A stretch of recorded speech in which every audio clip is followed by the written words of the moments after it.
হরে কৃষ্ণ বন্ধুরা, কেমন আছো তোমরা? আশা করি ভালো। জ্যোতিরা ব্লগ চ্যানেলে তোমাদের সবাইকে স্বাগত। বন্ধুরা, ফের একটু নতুন ভিডিও তোমাদের সবাইকে স্বাগত। বন্ধুরা, আজ আমরা যাচ্ছি কিন্তু শ্রীনাথজির মন্দির দর্শন করতে। তোমরা কিন্তু প্রথম থেকে লাস্ট পর্যন্ত ভিডিওটা দেখতে থাকবে, তাহলে তোমরাই বাড়ি বসে বসে কিন্তু শ্রীনাথজিকে দর্শন করে, শ্রীনাথজির মন্দির কোথায় কোথায় যাব আমরা সেটা দর্শন করে নিতে পারবে। তোমরাও বাড়ি এসে কিন্তু ভগবানকে দর্শন করার ফল পেয়ে যাবে। এখন দেখো আমাদের গাড়ি এসে কিন্তু আজ জামাইবাবু কিন্তু যেহেতু প্রচণ্ড গরম, সেহেতু পাশে কিন্তু আমাদের ওখানে পাশেই কিন্তু এয়ারপোর্ট, সেই এয়ারপোর্ট থেকে আমাদের জন্য গাড়ি বুকিং করে নিয়ে এসছে, এসি গাড়ি। আর আমরা যেহেতু মানে বমি টমি করি গাড়িতে উঠলে, এর জন্য আর গাড়িটা আমার ধীরে সবাই কিন্তু এসে গেছে। আর এসে আমরা কিন্তু গাড়িটা চলে গেছি, আমরা কিন্তু রাস্তার পরে চলে এসেছি। দেখো আর সাইডে, রাস্তার সাইডে দেখো অনেক কিন্তু গাছগাছালি, অনেক কিছু দেখতে দেখতে আমরা কিন্তু আর যেটাই দেখতে সেটাই কিন্তু সুন্দরই লাগছে। আর সবচেয়ে সুন্দর লাগছে এই ছোট বড় পাহাড়ের পরে কিন্তু এই গাছগুলো, ছোট ছোট গাছগুলো। আর দেখলে যেখানেই দেখতে সেখানে মনে হচ্ছে আমি লেবে যাই, আর লেবে একটু ঘুরে আসি, দেখি কি কেমন লাগছে এমন। আর পাথরগুলোও দেখে খুব, দেখো যে জায়গায় তাকাচ্ছি সেটা ছোট বড়, দেখো কত টিলার মতো মনে হচ্ছে। আর গাছগুলো দেখতে অনেক সুন্দর লাগছে না? এই জন্য আমি দেখতে দেখতে আর মাঝে মাঝে ভিডিও করছি, মাঝে মাঝে করছে। দেখতে দেখতে দেখতে দেখতে আমরা কিন্তু আমি চারের সাইডেই কিন্তু খালি গাছগুলোই দেখছি। কারণ গাছগুলোকে অনেক বড় না, ছোট ছোট গাছ। আর দিদিও বলছিল, আমি বলছিল যে যদি একটু বর্ষা হয় তাহলে কিন্তু একদম সবুজ সবুজ দেখা যায়। আর আমার সেই জন্য মনে হলো যে রাজস্থানে মনে হয় অক্সিজেনের ফ্যাক্টরি, অক্সিজেনের কমই নাই। তারপর আস্তে আস্তে কিন্তু দেখো আমরা গোশালার পাশ দিয়ে কিন্তু আস্তে আস্তে আমরা এগিয়ে যাচ্ছি মন্দিরের কাছে। গো মাতাকে দেখে কিন্তু মনে হচ্ছে আমরা মনে হয় কিছুটা কাছে কাছে চলে এসেছি মন্দিরের। হ্যাঁ, আর এই দেখে কিন্তু জামাইবাবু বলছিল যে মন্দিরে যে প্রসাদটা বিক্রি হয় সেটাও নাকি খাঁটি ঘি দিয়ে বিক্রি হয়, কারণ কি এখানে গোমাতারা আছে, অনেক গোমাতার খাঁটি শুদ্ধ ঘি দিয়ে সব বানানো হয়। আর বন্ধুরা দেখো আমরা দূর থেকে কিন্তু শিবলিঙ্গ দেখা যাচ্ছে, শিবের একটা মন্ত্রী। এটা কিন্তু অনেক বড়। বলছে এইখানে যদি তুমি গাড়িতে যেতে চাও কিন্তু 1500 টাকা ভাড়া নেয়, এত মানে। আর ওর কাছ থেকে দেখলে বোঝা যাবে বিশাল বড়। উপরে উঠতে গেলে কত কিলোমিটার কথা বলছিল আমার অত মনে নাই, কিন্তু দেখতে দেখো মনে হচ্ছে না কাছে কাছে চলে এসেছে। আমার ছেলেও দেখে কিন্তু সে মনে করছিল যে চলে এসেছি, কিন্তু জামাইবাবা হাসছিল, বলছে এইটা যেতে এখন অনেক টাইম লাগবে, কারণ ওর কাছে যেতে।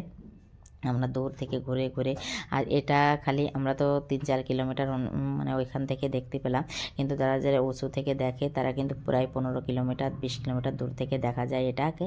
আর আস্তে আস্তে ঘুরতে ঘুরতে কিন্তু আমরা সেই মূর্তিটার কাছে চলে এলাম। দেখো ওই দেখো তার পিছন দেখা যাচ্ছে, প্রায় কাছাকাছি এসে গেছি। আর এখনই আমরা এটা দেখতে দেখতে কিন্তু সব করতে করতে ওই কাছে যেয়ে মনে করছি ওইখানে মানে চারিদিকের সিনারিগুলো না দেখলেই মানে এত ভালো লাগছিল যে চারিদিকের মানে। আর যদি একটু বসা হতো না, দেখো এই পাশে কিন্তু কৃষ্ণজিরও একটু বানানো ছিল। আর এটাকে আস্তে আস্তে আমরা কিন্তু এসে গেছি সেইখানে। এসে গাড়িটা রেখে এখন আমরা একটা অটো ভাড়া করলাম। আর অটো ভাড়া করে, অটো থেকে কিন্তু অনেক দূর না, বলছো কাছেই, কিন্তু এইখান থেকে আমরা মনে হচ্ছিল সেই গোবর্ধনে বৃন্দাবনের কথা মনে পড়ছিল। বৃন্দাবনেও কিন্তু গাড়ি রেখে অটোই করে আমরা কিন্তু পরিক্রমা করেছিলাম। আর সেই কথা মনে। আর দেখো কত ঢালু, এটা নাকি পাহাড় কেটে এই রাস্তা টাইপের বানিয়ে এই মন্দিরটা কিন্তু একদম পাহাড়ের নিচেই বানানো। কিন্তু আমাদেরকে দেখলে কেমন বোঝা যাচ্ছে না, কিন্তু আর পুরো গোমাতারা এই জায়গা ছেড়ে দেওয়া, কেউ কেউ সেবা করে গোমাতাকে এখানে। আর প্রায় লগভাগ বৃন্দাবন। আর আমি দেখেছি যেসব মানে তীর্থস্থানগুলো আছে প্রায় সবগুলোই দেখতে লগভাগ এক কোয়ালিটির লাগে। আর দেখো মনে হচ্ছে কি আমার দেখে তো একদম বৃন্দাবনের কথাই মনে পড়ছিল, কারণ বৃন্দাবনের দুই সাইডে এরকম সব কিছুই মনে হচ্ছিল, বাঁকে বিহারীর রোডের মনে হচ্ছিল এটাকে। হ্যাঁ, তেমনই। আর জামাইবাবু বলছিল বাঁকে বিহারীর মন্দিরের মতন এখানে ওনাকে অনেক ভিড় হয়। আমরা আস্তে আস্তে কিন্তু আচ্ছা মা হাঁটতে পারছিল না, সেদিন আস্তে আস্তে আমরা সবাই কিন্তু যাওয়ার চেষ্টা করছিলাম। আর বন্ধুরা দুই সাইড দিয়ে আর অনেক দর্শনার্থী এখানে আসে। আর যেহেতু জাগ্রত মন্দিরটা, ভগবান স্বয়ং এখানে বসে আছে শ্রীনাথজি, সেই জন্য সবাই কিন্তু যার যার মনে কামনা।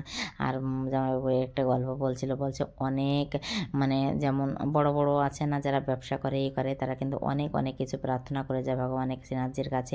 অনেক সব মনের বাসনা যখন পূর্ণ হয়ে যায়, তারা কিন্তু অনেকেই বড় বড় 4 হুইলার গাড়ি ঠাড়ি এমন করে মানে গাড়িটা হয়তো সামনে রেখে চাবিটা ওর ভিতরে রেখে যায়, দান পেটিতে পরে যে কিন্তু এগুলো পাওয়া যায়, এমন এমন জিনিস আছে। আর যার যার মনের কামনা পুরো হয়ে গেলে সে পূর্ণ করে। হ্যাঁ, সবাই আসে মানে না যে খালি মানে ভক্তদের জন্য, সবাই এখানে আসে কিন্তু যার যার মনের আসনা সে কিন্তু বিশ্বাসে মিলাই বস্তু তার কে বহুত একটা কথা বলে। তো দেখো দুই সাইডে কিন্তু ভগবানের সব জিনিসগুলো আছে। আর আমি কিন্তু এই শ্রীনাথজির ফটো দেখেছি আগে, আমি মনে করতাম কোন ভগবান কি আমি তো দেখো আজ স্বয়ং ভগবান, সেই ফটো দেখতে দেখতে আজ স্বয়ং ভগবানের দর্শন হবে। সাইড দিয়ে আমরা যাচ্ছি, অনেক এখনও মানে সকাল, কিন্তু সাইডে কিন্তু অনেক ভিড় ছিল। আর বলছে এখন গরমে তাই এই অবস্থা, আর ঠান্ডার দিকে আসলে তো অনেকই ভিড় থাকে। দেখো বন্ধুরা আমরা কিন্তু দরজায় চলে এসেছি, একদম বাকি বিয়ারি সেম টু সেম গেটের মতন লাগছিল। দেখো এটা এখন আমাদের কিন্তু বেগ মেঘ রেখে দিচ্ছি আমরা, এখন আমরা ভিতরে আছি। বন্ধুরা দেখো আমরা কিন্তু দর্শন করে অনেক কষ্টে দর্শন করে চলে এসেছি। এখন গাড়ি নিয়ে আমরা কিন্তু অন্যদিকে রওনা দেবো, অন্য জায়গায়, কারণ আমরা 2 দিন পর চলে যাব, আর ঘোরার টাইম নেই। সেই জন্য ফের একটি নতুন ভিডিওই তোমাদের সেই জিনিসগুলো দেখাবো। তত সময় তোমরা সবাই ভালো থাকবে, সবাইকে শুভকামনা। হরে কৃষ্ণা, রাধে রাধে।